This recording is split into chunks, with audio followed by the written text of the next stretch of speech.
Leviatán, o la materia, forma y poder de una república eclesiástica y civil. Una obra de Thomas Huby.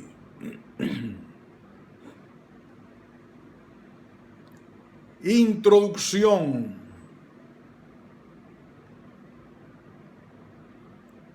La naturaleza, arte con el cual Dios ha hecho y gobierna el mundo, es imitada por el arte del hombre en muchas cosas y, entre otras, en la producción de un animal artificial, pues viendo que la vida no es sino un movimiento de miembros cuyo origen se encuentra en alguna parte principal de ellos, ¿por qué no podríamos decir que todos los autómatas, artefactos movidos por sí mismos mediante muelles y ruedas como un reloj, tienen una vida artificial?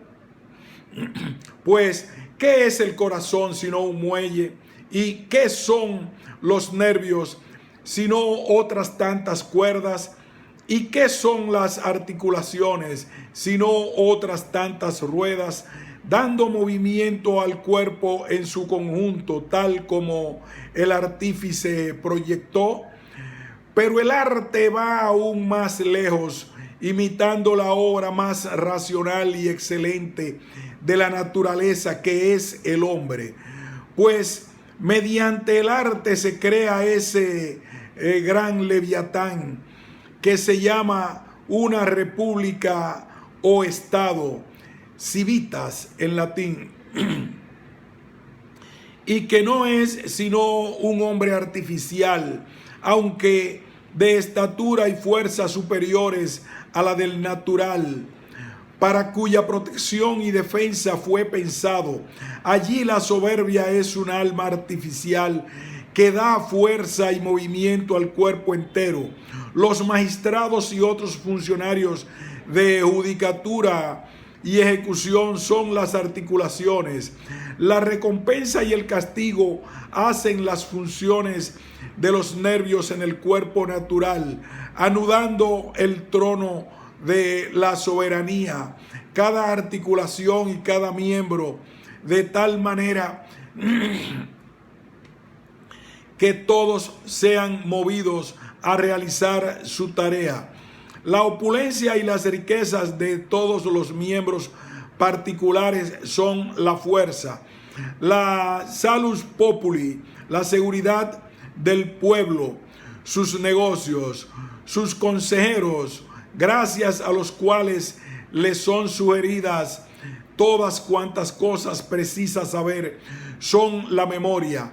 La equidad y las leyes son una razón y una voluntad artificial. La concordia, salud, sedición y enfermedad, y la guerra civil, muerte. Por último, los pactos y convenios mediante los cuales se hicieron, conjuntaron y unificaron en el comienzo las partes del cuerpo político, se asemejan a ese fiat o al hagamos el hombre pronunciado por Dios en la creación. Para describir la naturaleza de este hombre artificial, consideraré primero la materia de que consta y el artífice, ambos son el hombre. Segundo, cómo y por qué convenios es constituido, cuáles son los derechos y el poder o autoridad adecuados a un soberano y qué los preserva y disuelve. Tercero, ¿qué es una república cristiana? Por último, ¿qué es el reino de las tinieblas? En cuanto a lo primero, un dicho muy usurpado y antiguo afirma que la sabiduría no se adquiere de los libros, sino de los hombres. Como consecuencia, quienes no pueden prácticamente dar otra prueba de su sabiduría, se complacen mucho mostrando lo que piensan haber leído en los hombres, censurándose entre sí cruelmente por la espalda. Pero hay otro dicho comprendido hace poco, gracias al cual podrían verdaderamente aprender a leerse entre sí, a condición de que se tomen el trabajo a que ello lleva aparejado. La sentencia dice: nos tepsum leite, conócete a ti mismo. Y no se entendía en el sentido hoy usual de limitar el barbárico estado de los hombres situados en el poder frente a sus inferiores, ni para estimular en hombres de baja estofa una conducta insolente hacia sus mejores, sino para enseñarnos que, debido a la semejanza de los pensamientos y pasiones de un hombre con los pensamientos y pasiones de otro, quien mire dentro de sí, considerando qué hace cuando piensa, opina, razona, espera, teme, etc., y por qué podrá leer y saber conocer cuáles son los pensamientos y pasiones de todos los demás hombres en ocasiones similares. Digo la semejanza de pasiones como deseo, miedo, esperanza, etcétera, que son idénticas en todos los hombres, y no la semejanza en los objetos de las pasiones, que son las cosas deseadas, temidas, esperadas, etcétera. En estas varían tanto la constitución individual como la específica educación, y se ocultan tan fácilmente a nuestro conocimiento que los rasgos del corazón humano, ya manchados y difusos por el disfraz, la mentira, la falsificación y las doctrinas erróneas, solo resultan legibles para quien investiga corazones. Y aunque efectivamente descubrimos a veces por las acciones de los hombres sus designios, hacerlo sin compararlas con las nuestras y sin distinguir todas las circunstancias capaces de modificar la situación, implica descifrar sin una clave y estar equivocado para lo fundamental, bien por excesiva confianza o por excesiva desconfianza, porque quien lee es un hombre bueno o malo, pero por muy perfectamente que pueda un hombre leer o conocer a otro en sus acciones, solo le sirve esto con sus conocidos, que son siempre escasos. Quien ha de gobernar a toda una nación debe leer en sí mismo a la humanidad, no a este o a aquel particular, cosa difícil y más ardua que aprender cualquier lengua o ciencia. Con todo, cuando haya expuesto de modo claro y ordenado mi propia lectura, desbrozando así el camino, solo necesitará considerar si encuentra o no lo mismo en sí propio, pues este tipo de doctrina no admite otra demostración. Parte primera del hombre. Capítulo primero del sentido. En cuanto a los pensamientos del hombre, los consideraré primero singularmente y luego en secuencia ordenada o en su mutua dependencia. Singularmente son todos una representación o apariencia de alguna cualidad o de otro accidente de un cuerpo ajeno a nosotros. Esto es, de aquello generalmente llamado un objeto que opera sobre los ojos, los oídos y otras partes del cuerpo del hombre, y que debido a la diversidad de su operación produce una diversidad de apariencias. El arquetipo de todos los pensamientos es lo que llamamos sentido, pues no hay en la mente humana concepto que al comienzo, totalmente o por partes, no surja desde los órganos del sentido. El resto deriva de ese arquetipo. No es muy necesario conocer la causa natural del sentido a los efectos del asunto por tratar ahora, y en otro lugar he escrito detenidamente sobre dicha cuestión. Sin embargo, para cumplir cada parte de mi actual método, repetiré aquí brevemente esas consideraciones. La causa del sentido es el cuerpo externo u objeto que incide sobre el órgano apropiado a cada sensación de un modo inmediato, como acontece con el gusto y el olfato, o de modo inmediato, como acontece en el ver, oír y oler. La presión del objeto continuada hacia adentro hasta el cerebro y el corazón por medio de nervios y otras fibras y membranas del cuerpo provoca allí una resistencia, contrapresión o esfuerzo del corazón para liberarse a sí mismo, que por tender hacia afuera parece ser una materia externa.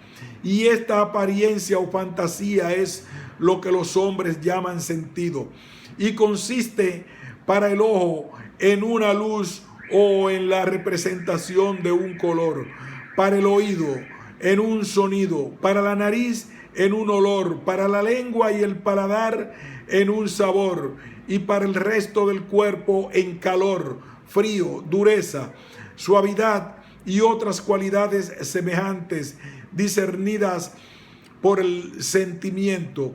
Todas esas cualidades llamadas sensibles no son en el objeto que las causa, sino otros tantos movimientos de la materia mediante los cuales afecta diversamente nuestros órganos. Tampoco en nosotros, que somos presionados, hay cosa distinta que diversos movimientos, pues el movimiento nada produce sino movimiento, pero su parecer ante nosotros es fantasía, tanto despiertos como dormidos, y así como el hecho de apretar, frotar y golpear el ojo crea la fantasía de una luz, o como presionar sobre el oído produce una especie de zumbido, así también los cuerpos que oímos y vemos producen lo mismo mediante su acción potente, aunque ajena a la observación.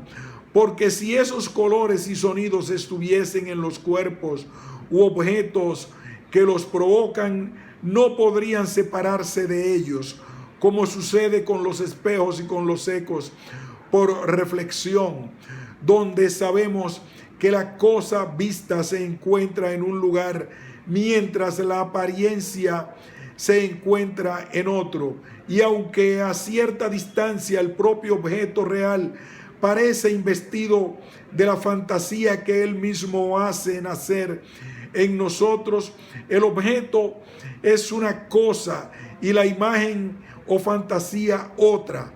Por lo mismo, el sentido es siempre fantasía original, causada, como he dicho, por la presión o el movimiento de cosas externas sobre nuestros ojos, oídos y otros órganos ordenados a tal fin. Pero las escuelas filosóficas de todas las universidades de la cristiandad enseñan otra doctrina, apoyada sobre ciertos textos de Aristóteles, y dicen para la visión que la cosa vista proyecta en todas direcciones una especie visible, un fenómeno, aparición o aspecto visible, o un ente visto, cuya recepción en el ojo constituye el ver para el oído. Se dice que la cosa oída proyecta una especie audible, esto es, un aspecto audible o un ente audible percibido, que en el acto de penetrar en el oído constituye la audición. Y para el entendimiento dicen también que la cosa entendida proyecta una especie inteligible, es decir, un ente inteligible percibido, que llegando al entendimiento nos hace entender. No mantengo yo esto y desapruebo la costumbre de las universidades, pero como he de hablar más adelante de su misión en una república, conviene que os haga ver en todas las ocasiones, y de paso, qué cosas podrían corregirse allí. Entre ellas está la frecuencia de discursos triviales. Capítulo segundo, de la imaginación. Es una verdad indubitable para todo hombre que cuando una cosa permanece en reposo, así seguirá para siempre si algo no la pone en movimiento. Pero que cuando una cosa está en movimiento, así permanecerá eternamente si no es detenida por algo. Resulta menos profesado, aunque la razón sea idéntica, a saber que nada puede cambiar por sí mismo, porque los hombres no solo miden a otros hombres partiendo de sí mismos, sino a todas las demás cosas igualmente, dado que tras el movimiento se encuentran afectados de dolor y cansancio. Piensan que todo lo demás se hastía del movimiento y busca el reposo por propia decisión. Pocos se paran a pensar en si tal deseo de reposo hallado dentro de ellos no consistirá en algún otro movimiento. Por eso dice la escolástica que los cuerpos caen por su tendencia al descanso y para conservar su naturaleza en el lugar más adecuado para ellos. Así atribuye absurdamente apetitos y aún conocimiento de lo beneficioso para su conservación, facultad que ni siquiera el hombre posee, a cosas inanimadas. Cuando un cuerpo ha sido puesto en movimiento, se mueve eternamente, si alguna otra cosa no lo detiene. Y aquello que lo obstaculiza, sea lo que fuere, no puede suprimir su movimiento de modo instantáneo, sino gradualmente y en el tiempo, tal como observamos en las aguas. Aunque el viento cese, las olas solo cesan mucho tiempo después. Así también acontece con el movimiento realizado en las partes internas del hombre cuando ve, sueña, etc. Pues tras haberse desplazado el objeto o cerrado el ojo, retenemos todavía una imagen de la cosa percibida, aunque no tan clara como al verla. Y a esto llaman los latinos imaginación, debido a la imagen construida por el ver. Y esto mismo se aplica, aunque impropiamente, a todos los demás sentidos. Pero los griegos lo llamaban fantasía, lo cual significa apariencia, término tan apropiado a unos sentidos como a otros. La imaginación no es más que el sentido decayendo y se encuentra en los hombres y en muchas otras criaturas vivientes, tanto en la vigilia como durante el sueño. El decaer del sentido en hombres despiertos no implica el decaer del movimiento realizado en el sentido, sino un oscurecimiento suyo semejante a como la luz del sol oscurece la luz de las estrellas, aunque las estrellas no ejerciten menos de día que de noche, aquello en virtud de lo cual son visibles. Entre los muchos estímulos que nuestros ojos, oídos y otros órganos reciben de los cuerpos externos, solo el predominante es sensible, y puesto que la luz del sol es la predominante, no somos afectados durante el día por la acción de las estrellas. Al apartarse de nuestra vista cualquier objeto, su impresión permanece, pero como se sucede en otros objetos más presentes que actúan sobre nosotros, la imaginación pasada se oscurece y debilita, como acontece con la voz de un hombre durante el tumulto diurno, de lo cual se sigue que cuanto más tiempo haya pasado entre la visión o sensación de cualquier objeto, más débil es la imaginación del mismo, pues el continuo cambio del cuerpo humano destruye con el tiempo las partes excitadas por la sensación, con lo cual la distancia temporal y la espacial tienen idéntico efecto sobre nosotros, así como la distancia espacial hace parecer difuso el objeto o indiscernibles sus partes más pequeñas, haciendo que las voces se debiliten y parezcan inarticuladas. Así también es débil nuestra imagen del pasado.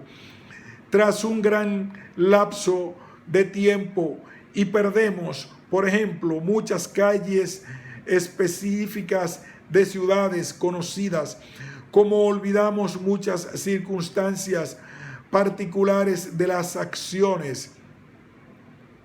A este decaer del sentido, como antes dije, lo llamamos imaginación, cuando queremos expresar la cosa misma o su fantasía.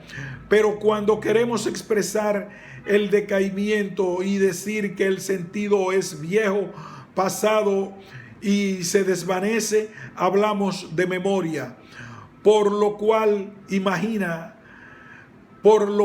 imaginación y memoria son una sola y misma cosa, que por diversas razones tienen nombres diversos.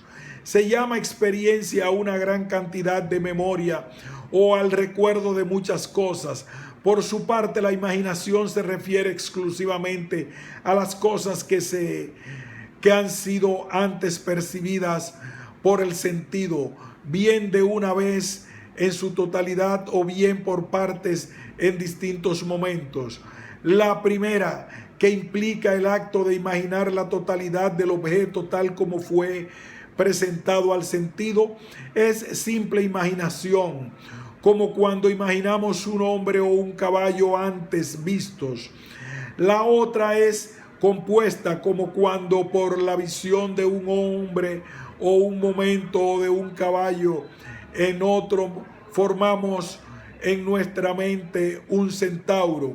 Cuando un hombre compone la imagen de su propia persona a partir de la imagen de las acciones de otro hombre, como en los individuos que se imaginan ser Hércules o un Alejandro, cosa frecuente en los aficionados afectos a la lectura de relatos. Se trata de una imaginación compuesta que en sentido propio no es sino una ficción de la mente. Hay también otras imaginaciones que brotan en los hombres, incluso despiertos, por la gran impresión causada sobre el sentido.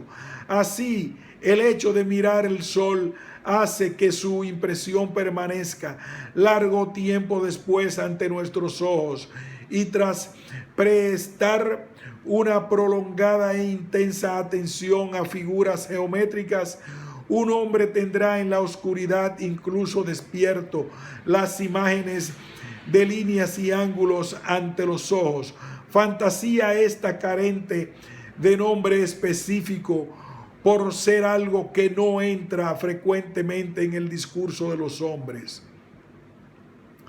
Las imaginaciones de los durmientes son aquello que denominamos sueños, y también ellas, como todas las demás imaginaciones, han estado antes en su totalidad o por partes en el sentido, y puesto que el cerebro y los nervios, que son órganos necesarios del sentido, están en el durmiente paralizados prácticamente en cuanto a las posibles excitaciones débiles a la acción de objetos externos, no puede haber allí imaginación.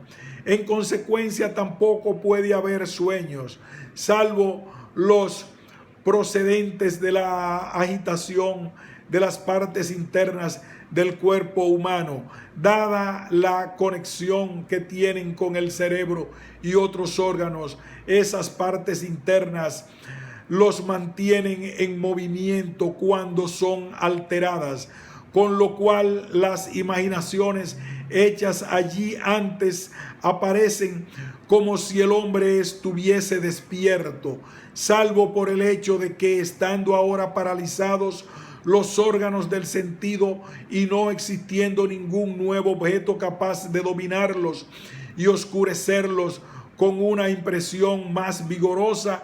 En este silencio del sentido, un sueño debe necesariamente ser más claro que nuestros pensamientos en estado de vigilia. Por eso viene a suceder que sea asunto arduo, considerado imposible por muchos, el de distinguir exactamente entre sentido y sueño. Por mi parte, cuando considero que en los sueños no pienso a menudo ni constantemente en las mismas personas, lugares, objetos y acciones que en la vigilia, ni recuerdo tanto una secuencia de pensamientos coherentes mientras sueño como en otros momentos, y dado que en la vigilia puedo observar con frecuencia lo absurdo de los sueños, pero nunca soñar los absurdos de mis pensamientos despiertos, me basta saber que no sueño cuando estoy despierto, aunque cuando sueño me considero despierto. Y viendo que los sueños son provocados por la alteración de alguna de las partes internas del cuerpo, distintas alteraciones deben necesariamente provocar sueños diferentes. Y así sucede que sentir frío mientras se duerme engendra sueños de temor y despierta el pensamiento y la imagen de algún objeto temible, siendo recíproco el movimiento desde el cerebro a las partes internas y desde las partes internas al cerebro, tal como la ira provoca un incremento de temperatura en ciertas partes del cuerpo cuando estamos despiertos. Así sucede que cuando dormimos, un calentamiento infrecuente de las mismas partes provoca ira y despierta en el cerebro la imagen de un enemigo. Del mismo modo, tal como algo naturalmente amable nos causa despiertos deseo, y el deseo produce calor en ciertas partes del cuerpo, así también un calor excesivo en tales partes mientras dormimos despierta en el cerebro la imagen de alguna cosa amable. En resumen, nuestros sueños son el reverso de nuestras imaginaciones en estado de vigilia. Cuando estamos despiertos, el movimiento comienza en uno de los extremos, cuando soñamos en el otro. La máxima dificultad para diferenciar entre el sueño del hombre y sus pensamientos en estado de vigilia se produce cuando por algún accidente no observamos que hemos dormido, cosa fácil para un hombre lleno de terroríficos pensamientos y con la conciencia trastornada, que sueña estar yéndose a la cama o desnudándose sin que se cumplan tales circunstancias, como quien da cabezadas en una silla, porque quien se toma el trabajo de ponerse concienzudamente a dormir no podrá fácilmente considerar ninguna fantasía anormal y exorbitante como cosa distinta de un sueño. Se dice que Marco Bruto, alguien que debía su vida a Julio César y que fue también su favorito, a pesar de lo cual le asesinó, estando en Filipos la noche antes de presentar la batalla a Augusto, vio una terrorífica aparición, mencionada generalmente por los historiadores como una visión, pero considerando las circunstancias, podemos fácilmente considerar que solo fue un breve sueño, pues sentado en su tienda, pensativo y preocupado por el horror de su impetuoso acto, no le sería difícil, dormitando con frío, soñar con lo que más le aterraba, como ese miedo le despertaba gradualmente. También hacía desvanecerse de modo gradual la aparición y al no tener la certeza de haber dormido, carecía de causa para considerarla un sueño o cosa distinta de una visión. Y este accidente no es muy raro, pues incluso quienes están perfectamente despiertos se ven sujetos a fantasías semejantes y creen ver espíritus y fantasmas de difuntos caminando por cementerios, cuando son personas timoratas y supersticiosas, dominadas por leyendas terroríficas, y se encuentran solas en la oscuridad. En tales casos se trata únicamente de su fantasía o de la malicia de algunas personas que utilizan ese miedo supersticioso para, disfrazadas en la noche, rondar lugares donde no se supone que están. De esta ignorancia para distinguir los sueños y otras fantasías poderosas de la visión y el sentido, surgieron la mayor parte de las religiones de los gentiles en el pasado, donde se veneraban sátiros, faunos, ninfas y criaturas semejantes. Y también la opinión actual del pueblo inculto tiene sobre hadas, fantasmas y duendes, y sobre el poder de las brujas. Pues por lo que respecta a las brujas, no creo que su brujería tenga ningún poder real, pero sí que son justamente castigadas por la falsa creencia que tienen de poder hacer tal maleficio, unida a su propósito de consumarlo. Si fuera el caso, su comercio se aproxima más a una nueva religión que a un arte o a una ciencia. Y en cuanto a las hadas y fantasmas deambulantes, la opinión acerca de ellos ha sido difundida a propósito o no ha sido refutada, según creo, para mantener el valor del exorcismo, las cruces, el agua bendita y otras invenciones semejantes de hombres supersticiosos. Por supuesto, es indudable que Dios puede realizar apariciones no naturales, pero no es artículo de fe cristiana que lo haga tan a menudo como temen los hombres tales cosas, y más de lo que temen la detención o el cambio en el curso de la naturaleza, que también puede el detener y cambiar,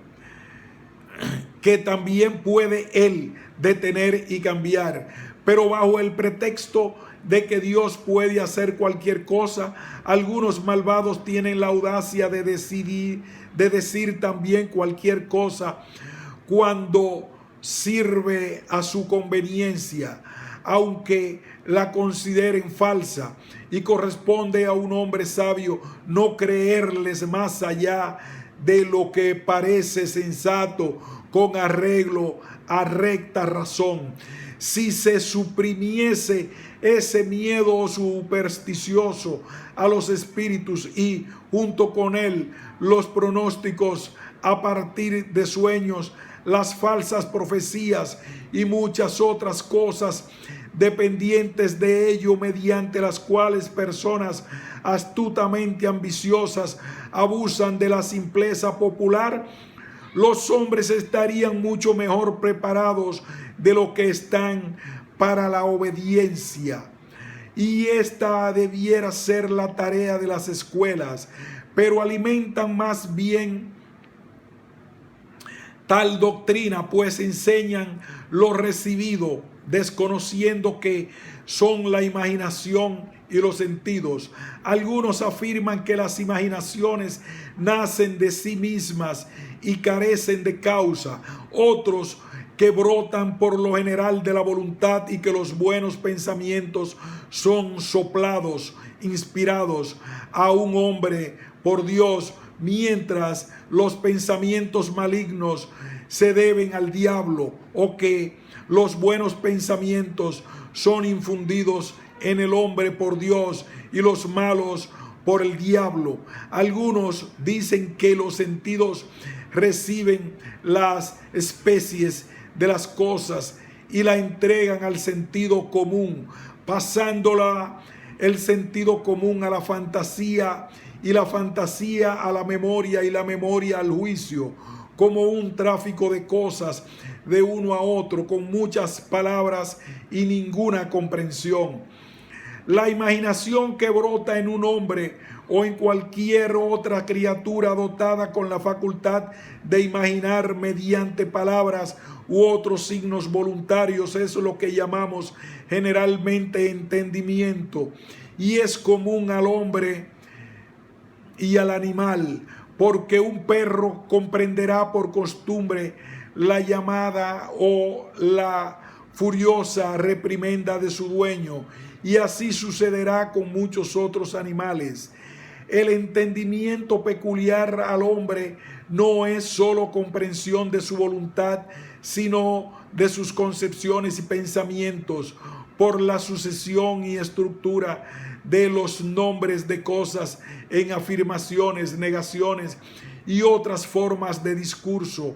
De este tipo de entendimiento hablaré más adelante. Capítulo 3. De la consecuencia o serie de imaginaciones. Por consecuencia o serie de pensamientos entiendo esa sucesión de un pensamiento a otro que se denomina discurso mental, para distinguirlo del discurso verbal.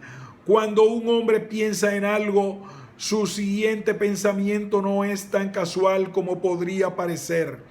No todo pensamiento sigue a cualquier otro de modo indiferente, tal como no acontece en la imaginación, sino allí donde previamente existió el sentido, en conjunto o en partes. Así tampoco hay transición de una imaginación a otra sin haber sucedido cosa semejante antes en nuestros sentidos. La razón de ello es la siguiente: todas las fantasías son movimientos internos, reliquias de los que acontecieron en el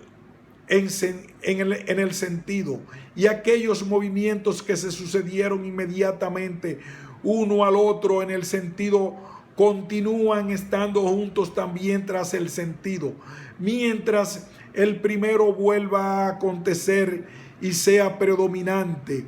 Le seguirá el otro por coherencia de la materia movida. Como el agua sobre una simple mesa es arrastrada hacia allí donde cualquiera de sus partes sea guiada por el dedo.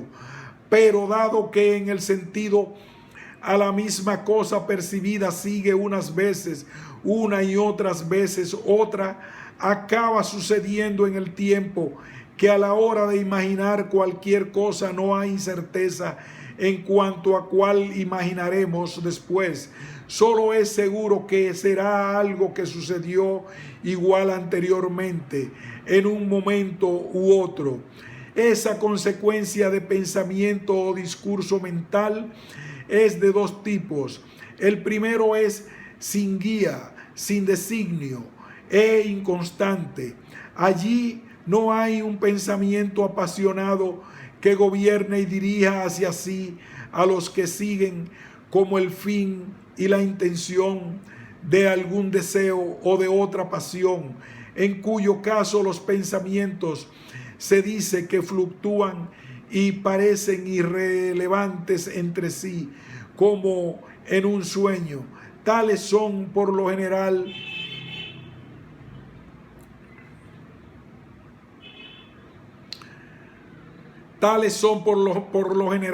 los pensamientos de los hombres, que no solo carecen de compañía, sino también de cuidado por cosa alguna, aunque incluso entonces sus pensamientos están tan atareados como en otros momentos, pero sin armonía, como el sonido ofrecido por un laúd desafinado o cualquier hombre o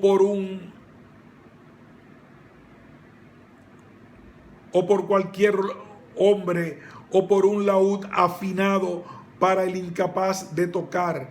Con todo, aún En esta irreflexiva actividad de la mente, un hombre puede a menudo percibir su trayectoria y la dependencia de un pensamiento respecto de otro, pues en un discurso acerca de nuestra actual guerra civil, ¿qué podría parecer más impertinente sino preguntar cómo alguien hizo?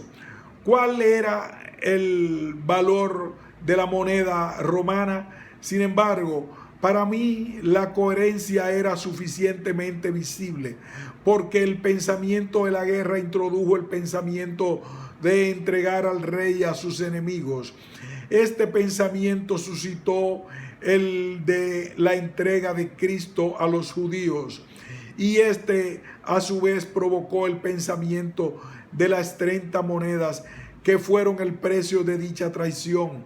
Y de aquí se seguía fácilmente esa maliciosa pregunta, y todo ello en un instante, porque el pensamiento es veloz. El segundo tipo es más constante, pues está regulado por algún deseo o designio, porque la impresión causada por cosas que deseamos o tenemos es fuerte y permanente, y en caso de haber cesado durante cierto tiempo, retorna deprisa. A veces es tan fuerte que puede impedir y romper nuestro sueño. El deseo brota el pensamiento de algunos medios que, según hemos visto, producen cosas semejantes a la pretendida por nosotros. Y de este pensamiento brota el pensamiento de medios conducentes a ese medio, y así sucesivamente, hasta llegar a algún comienzo incluido dentro de nuestro propio poder.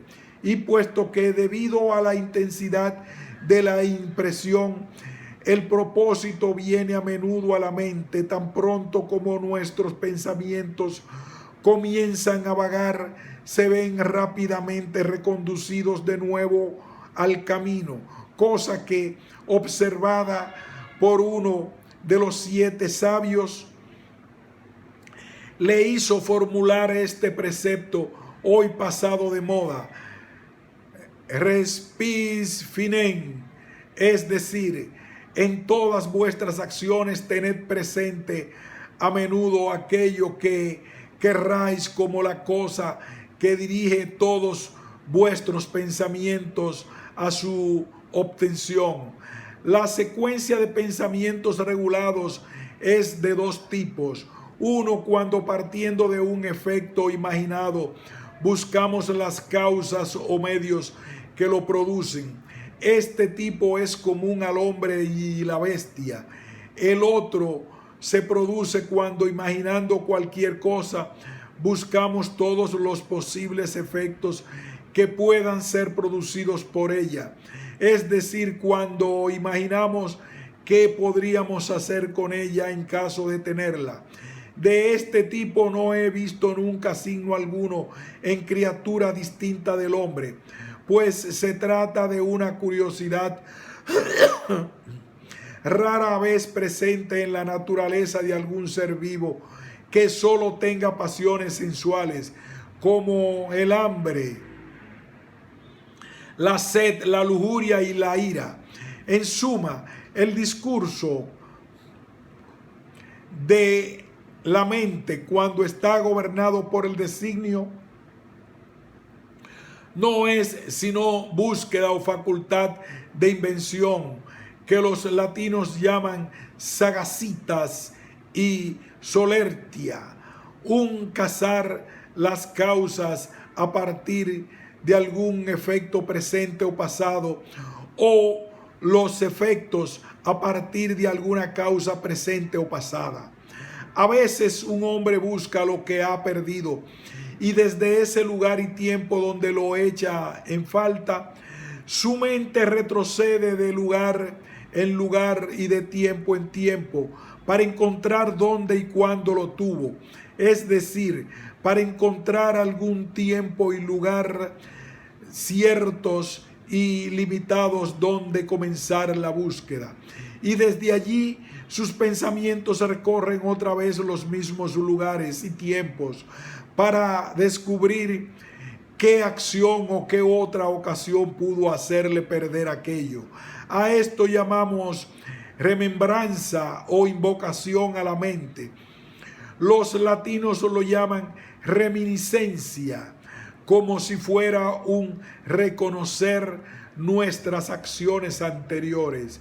A veces un hombre conoce un lugar determinado dentro del ámbito donde ha de buscar, y entonces sus pensamientos recorren todas sus partes, tal como alguien registraría un cuarto para encontrar una joya, y como un perro de caza olfatea el campo hasta encontrar un rastro, o como un hombre debiera recorrer el alfabeto para comenzar una rima. A veces un hombre desea conocer la secuela de una acción y piensa en alguna acción pasada similar y en los eventos derivados de ella uno tras otro, suponiendo que hechos se seguirán de acciones análogas. Quien prevé qué acontecerá a un criminal reconstruye lo que ha visto como consecuencia de crímenes semejantes, y su orden de pensamientos comprende el crimen, el funcionario, la prisión, el juez y las galeras. Este género de pensamientos se denomina previsión y prudencia o providencia, y algunas veces sabiduría, aunque tales conjeturas resulten muy falaces, dada la dificultad de observar todas las circunstancias. Pero es cierto, cuanta más experiencia tenga un hombre de las cosas pasadas, tanto más prudente será y por tanto menos le fallarán sus expectativas. El presente solo tiene su ser en la naturaleza. Las cosas pasadas solo tienen su ser en la memoria, pero las cosas por venir no tienen ser alguno, pues el futuro no es sino una ficción de la mente que aplica las consecuencias de acciones pasadas a las acciones presentes, cosa que se hace con tanta mayor seguridad cuanto más experiencia posea una persona, pero no con suficiente seguridad. Y aunque se denomine prudencia cuando el evento responde a nuestras expectativas, en su propia naturaleza no es sino presunción, porque la previsión de cosas por venir que constituye la providencia solo pertenece a aquel por cuya voluntad han de llegar. De él solamente y de modo sobrenatural procede la profecía. Por supuesto, el mejor profeta es quien mejor conjetura. Quien mejor conjetura es quien está más versado e instruido en las materias objeto de la misma, porque él es quien más signos posee para conjeturar. Un signo es el evento antecedente del consecuente, y a la inversa, el consecuente del antecedente cuando ya antes han sido observadas las consecuencias similares. Cuanto más frecuentemente hayan sido observadas, menos incierto es el signo. Por tanto, quien tiene más experiencia en cualquier tipo de asuntos tiene también más signos a partir de los cuales conjeturar el tiempo futuro. En consecuencia, es el más prudente, mucho más prudente que quien es nuevo en esa clase de asuntos y no tiene en compensación ninguna ventaja de ingenio natural y desusado, aunque quizás muchos jóvenes piensen lo contrario. Sin embargo, no es la prudencia aquello que distingue al hombre del animal. Hay animales con solo un año observan más y persiguen más prudentemente su bien que un niño a los 10. Así como la prudencia es una presunción del futuro derivada de la experiencia del pasado, así también existe una presunción de cosas pasadas, extraídas de otras cosas pasadas también. Pues quien ha visto por qué caminos y graduaciones ha llegado a un estado floreciente a caer primero en la guerra civil y luego en la ruina, deducirá viendo las ruinas de cualquier otro estado una guerra semejante y que allí se ha producido trayectorias similares. Pero esta conjetura tiene casi la misma falta de seguridad que la conjetura del futuro. Ambas están basadas exclusivamente sobre la experiencia. No hay otro acto de la mente humana que yo recuerde, naturalmente implantado en él y que solo necesite para su ejercicio el hecho de nacer hombre y vivir con el uso de sus 5 sentidos. Las otras facultades de las cuales iré hablando, que parecen propias exclusivamente del hombre, son adquiridas e incrementadas por el estudio y el esfuerzo. En la mayoría de los hombres son aprendidas por instrucciones y disciplina y producen todas de la invención de las palabras y del lenguaje, porque fuera de sentido los pensamientos y su secuencia, la mente del hombre carece de movimiento, aunque con la ayuda del lenguaje y del método, esas mismas facultades pueden mejorarse hasta el extremo de distinguir a los hombres de todos los demás vivientes. Todo cuanto nos cabe imaginar es finito. En consecuencia, no hay idea o concepto de ninguna cosa que podamos llamar infinita. Ningún hombre puede tener en su mente ninguna imagen de magnitud infinita, ni concebir una velocidad infinita, un tiempo infinito, una fuerza infinita o un poder infinito. Cuando decidimos que ninguna cosa es infinita, solo queremos indicar que no somos capaces de concebir los límites y fronteras de la cosa así llamada, que no tenemos concepto alguno de esa cosa, sino de nuestra propia incapacidad.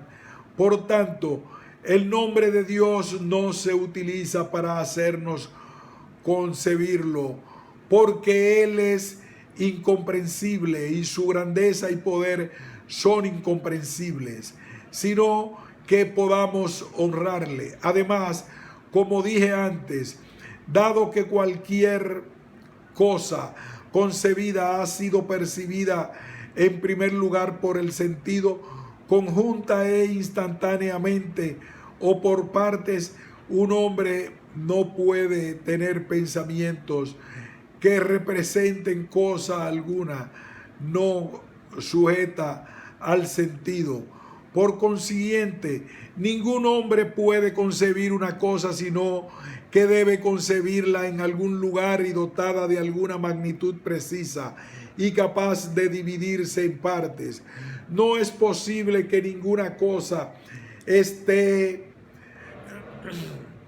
toda en este lugar y toda en otro lugar al mismo tiempo, ni que dos o más cosas puedan estar en el mismo lugar a la vez, porque ninguna de esas cosas puede tener alguna vez sentido o incidir sobre él, y el mantenerlo es propio de discursos absurdos que se apoyan, careciendo de toda significación, en filósofos engañados y en escolásticos engañados o engañadores.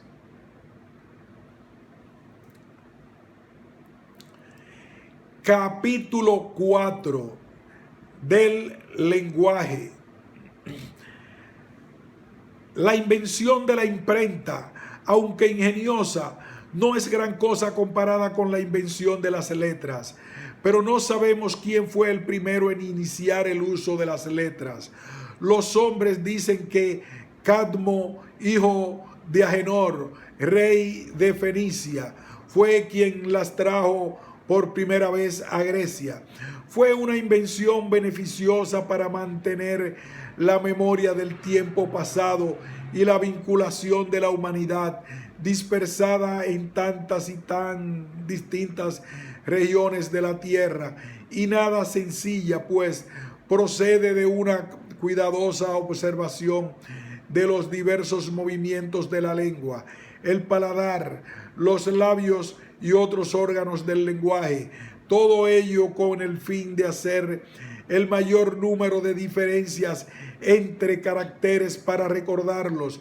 Pero la más noble y beneficiosa invención de todas fue el lenguaje, que consiste en nombres o apelaciones y en su conexión mediante las cuales los hombres registran sus pensamientos, los recuerdan cuando han pasado y se los declaran también unos a otros para utilidad mutua y conversación, sin lo cual no habría existido entre los hombres ni república, ni sociedad, ni contrato, ni paz, ni ninguna cosa que no esté presente entre los leones, osos y lobos.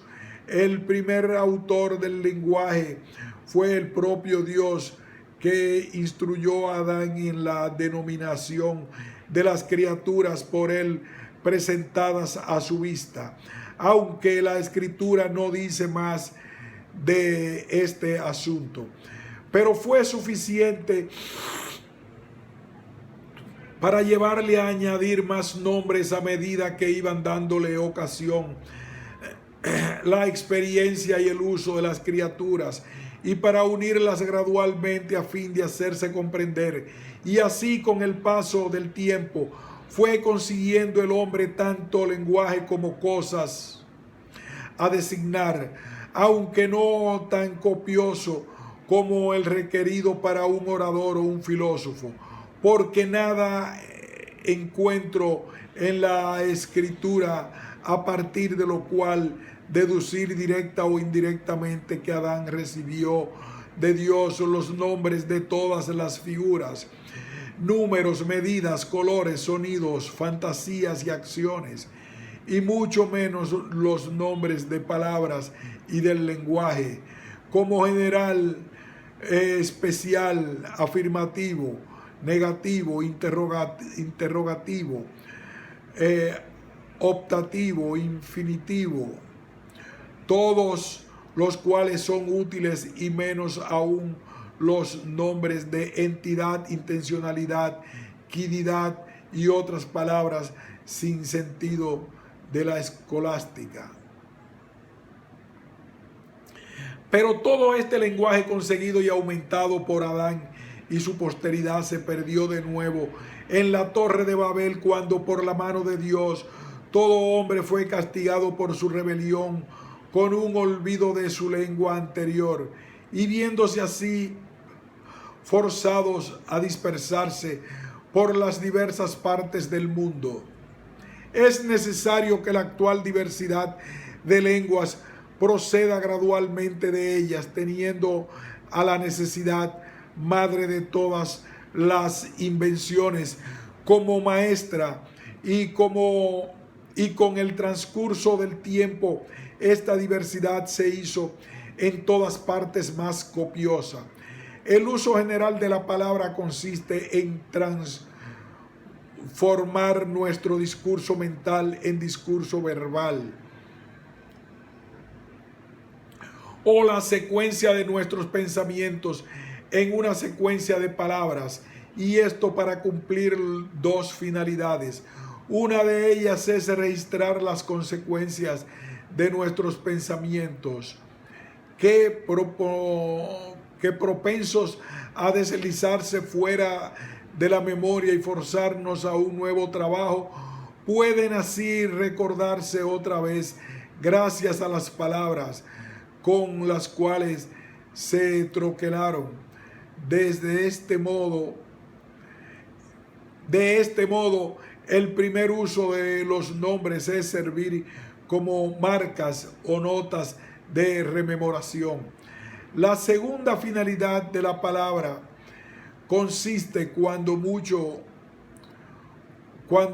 utilizan las mismas en indicar por su conexión y orden lo que unos y otros conciben o piensan de cada asunto, y también lo que desean, temen o es objeto de alguna pasión. Temen o es objeto de alguna pasión suya. Y para este uso, los nombres se denominan signos. Hay los siguientes usos especiales del lenguaje. Primero, registrar aquello que por pensamiento descubrimos como una causa de alguna cosa presente o pasada, y aquello que a cosas presentes o pasadas pueden producir o efectuar, lo cual es en suma adquisición de artes. En segundo lugar, mostrar a otros el conocimiento por nosotros alcanzado, cosa que implica aconsejar y enseñar un hombre a otro. En tercer lugar, expresar a otros nuestras voliciones y propósitos para poder gozar de nuestra mutua. En cuarto lugar, satisfacernos y deleitarnos a nosotros mismos y a otros, jugando con nuestras palabras inocentemente, por placer o por ornamento. A estos usos corresponden también 4 abusos. En primer lugar, cuando los hombres registran mal sus pensamientos debido a una inconsistencia en la significación de sus palabras, con lo cual se engañan registrando como concepciones lo que nunca concibieron. Segundo, cuando usan metafóricamente las palabras, esto es, en un sentido distinto de aquel para el cual fueron ordenadas, y con ello engañan a otros. Tercero, cuando declaran mediante palabras una voluntad que no es la suya. Cuarto, cuando las utilizan para agraviarse unos a otros. La naturaleza ha armado a algunas criaturas vivas con dientes, a otras con cuernos y a otras incluso todavía con manos para atacar a un enemigo, pero es un abuso del lenguaje atacar con la lengua a quien no estamos obligados a gobernar. Pues en este caso específico no es agraviar sino corregir y enmendar. El modo en que el lenguaje sirve para rememorar la consecuencia de causas y efectos consiste en la imposición de nombres y en su conexión. Entre los nombres algunos son propios y singulares para una exclusiva cosa. Tal sucede con Pedro, Juan, este hombre, este árbol. Y otros son comunes a muchas cosas como hombre, caballo, árbol, que siendo solo un nombre designan a pesar de ello diversas cosas particulares respecto de cuyo conjunto se denomina universal. En el mundo universal no hay nada excepto nombres, porque las cosas nombradas son todas ellas individuales y singulares. Se impone un nombre universal a muchas cosas por su semejanza en alguna cualidad o en algún accidente. Y mientras un nombre propio trae a la mente exclusivamente una cosa, los universales indican cualquiera de esas muchas. Y de los nombres universales, algunos tienen una extensión mayor y otros una extensión menor. Los mayores comprenden a los menores y algunos de extensión igual se comprenden unos a otros recíprocamente. Así, por ejemplo, el nombre cuerpo tiene un significado más amplio que la palabra hombre y comprende, y los nombres hombre y racional tienen igual extensión, comprendiéndose mutuamente uno al otro. Pero aquí debemos tener en cuenta que con la palabra nombre no siempre se entiende una palabra exclusivamente, como sucede en la gramática, sino a veces y por circunloquio muchas palabras juntas, porque todas las palabras siguientes, quien a sus acciones observe las leyes de su país, solo forman un nombre equivalente a esta exclusiva palabra, justo. Gracias a esta imposición de nombres de significación estricta, unos y amplia otros, transformamos el reconocimiento de las consecuencias de cosas imaginadas en la mente en un reconocimiento de las consecuencias de las apelaciones. Por ejemplo, si un hombre no domina el lenguaje en absoluto, como sucede con los sordomudos de nacimiento, y pone ante sus ojos un triángulo y junto a él dos ángulos rectos, como son las esquinas de una figura cuadrada, puede por meditación comparar y descubrir que los tres ángulos de ese triángulo son iguales a los dos ángulos rectos situados junto a él.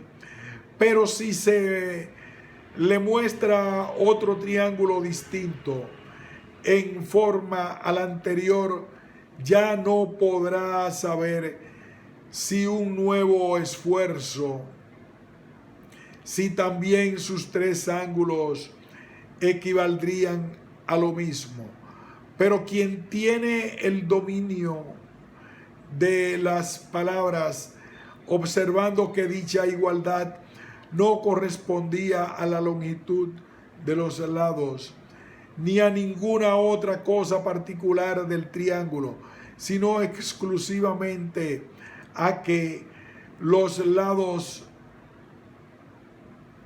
eran líneas rectas y los ángulos tres, y que solo por eso lo denominaba un triángulo, deducirá universalmente con toda audacia que dicha igualdad de ángulos aparece en todos los triángulos, y registrará su intervención en estos términos generales.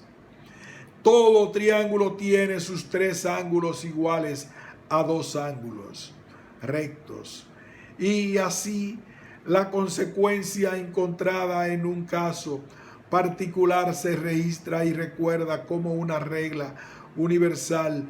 Nos exime del cálculo mental de tiempo y lugar. Nos ahorra todo esfuerzo de la mente posterior al primero y hace que lo descubierto como verdad aquí y ahora sea cierto en todos los tiempos y lugares. Pero el uso de las palabras para registrar nuestros pensamientos no es en parte alguna más evidente que la numeración. Un idiota de nacimiento incapaz de retener en la memoria el orden de términos numéricos como 1, 2 y 3 puede observar cada campanada del reloj y asentir a ella, a decir una una, pero jamás sabrá qué hora está marcando. Y según parece, hubo un tiempo en que esos nombres